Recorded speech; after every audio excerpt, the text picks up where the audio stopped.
change the regime. A regime that needed to be changed like 20 years ago when Rumsfeld was visiting that regime.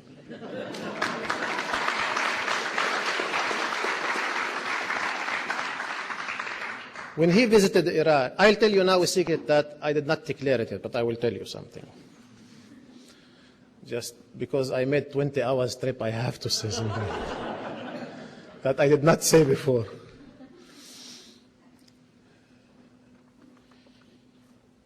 Mr. Rumsfeld not only said about Saddam Hussein, he's a guy that we can't count on, we can count on. The kind of dictators that they needed usually in the third world. This is the guy of people who they usually trusted. In Latin America and everywhere else. Since when do they have dictatorships? Since when is this love for democracy in the third world? In the Arab world, since when? Not only that, but when he visited Saddam Hussein has already used chemical weapon against Iran and against his own people. He did not say a word against it. 30 years after chemical weapons were used suddenly, he used it only against his own people. And this did not disturb Mr. Rumsfeld from going there and supporting him in the war against Iran. Of course, you know the other story, that they supported him and they sold weapons to Iran too, the so-called Iran-Contra. You know that. They sold weapons to find money for supporting the Contras in Nicaragua. All crimes together. And you know that some of the people, now in the American administration, very active, were personally involved and convicted in the Congress, that they lied about the Contra Iran. You know, Elliot Abrams is one. But there are others. James Woolsey and others. Douglas Faith, they were involved in the Iran-Contra. They were involved in the Iran-Contra. But Michael Ledeen from Jewish Institute for National Affairs was the envoy of Oliver North to Israel in the Iran-Contra affair. He's not the best spokesman about democracy. At that time, and that's what I'm going to say that was never said before, the relationships between the United States and Saddam Hussein grew so warm that Richard Murphy visited Baghdad. And there were only two problems with the Iraqi regime at that time. First, what are you going to do with this big army after the war, which is a good question. They invaded Kuwait with it. Yeah, this is a good question. This was a good question. Second, how is your position going to be in the Palestinian issue? Israel was a problem. And you know what? And here's what I'm going to say. Unbelievable, but it was. Iraq had such a good relationship with the United States that it mediated a meeting, undeclared, between Richard Murphy and Arafat in Baghdad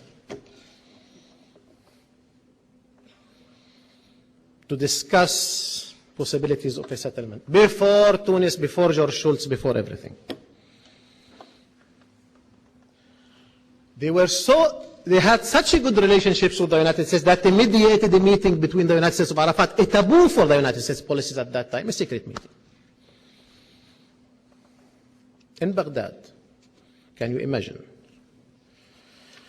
So, of course we don't buy what they say about their sensitivity to democracy, and not only that, that historical experience shows.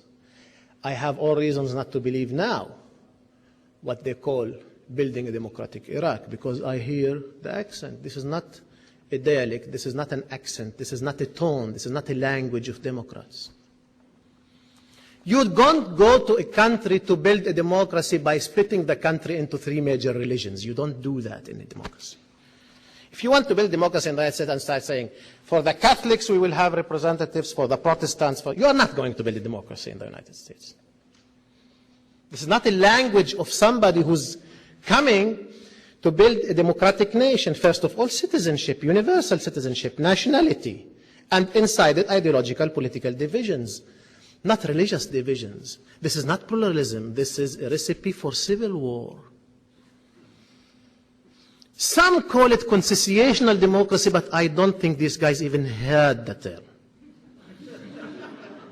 I don't think that's what they are going about. You know, conciliational democracy like the Lebanon thing, something similar to Lebanon, where communities have relative representation. But this also led to a war in Lebanon, if you remember, 1975, a bloody war, a bloody civil war. You don't build democracy like that. Knowing, for example, do they know that what are the major parties in Iraq? It's not Ahmed Shalabi. These are not the major party. You know, this is not a major party in Iraq. Probably he has some support in exile among certain people who are around the American administration. I don't know. You can buy him support. Yes, you can buy him support. You can give him now a post in the Iraqi government and give empowerment. Empowerment has now a new interpretation. Yes. You may do that. But you cannot isolate the country from its tradition. Its tradition has, for example, two major Kurdish parties that you could not ignore. They could not ignore because they are pro-American now. And these are not two democratic parties. They are neither liberal nor democratic. Communist Party was the biggest party in the modern history of Iraq. It's not a democratic party. The Ba'ath Party, they are trying to uproot. It's a huge party. It was there before it ruled the country, and it represents some people. Many of the exile activists are Ba'athists, but Ba'athists against Saddam Hussein. London is full of Ba'athists, different waves of conflicts inside the Ba'ath. Most of the people that Saddam Hussein executed in political rivalries inside Iraq were Ba'athist people, were from the Ba'ath, from his own party. What is the United States going to do? I don't think they thought about these terms. That what to do with parties, you know, because democracy, pluralism means parties, ideological parties, not parties that represent certain sects or certain religions or ethnicities. This is not democracy. And we don't believe that they are going to build a democracy because there was no other case in the world history that American military or military of any kind invade another country in order to build a democracy. Democracy had a certain tradition in Germany, in the Weimar Republic, before even they dreamt about it in the Pentagon. They keep bringing Germany. Germany had its CDU and SPD and all kinds, even decadence kinds of democracy, even before they dreamt about it here. And they had the rich experience of the Weimar Republic, 19th century, all kinds of thinking. Many important traditions in the democratic liberal thinking stem from there in general. I'm not speaking about the left and the totalitarian thinking, but also from the democratic thinking.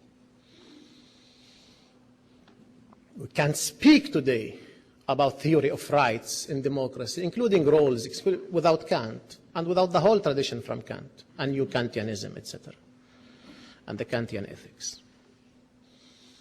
But also the CDU, the SPD, etc.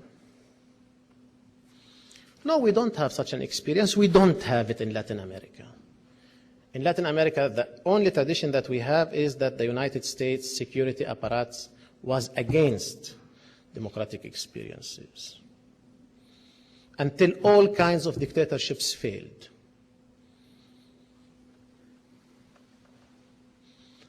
So we do not believe that it's going to be a democracy. And don't have a bad conscience that you were against the American invasion of Iraq. It's not going to be a democracy. I'm sorry, it's not going to be. If it's going to be a democracy, it's going to be in spite of the American officers, not because of them. It's going to be a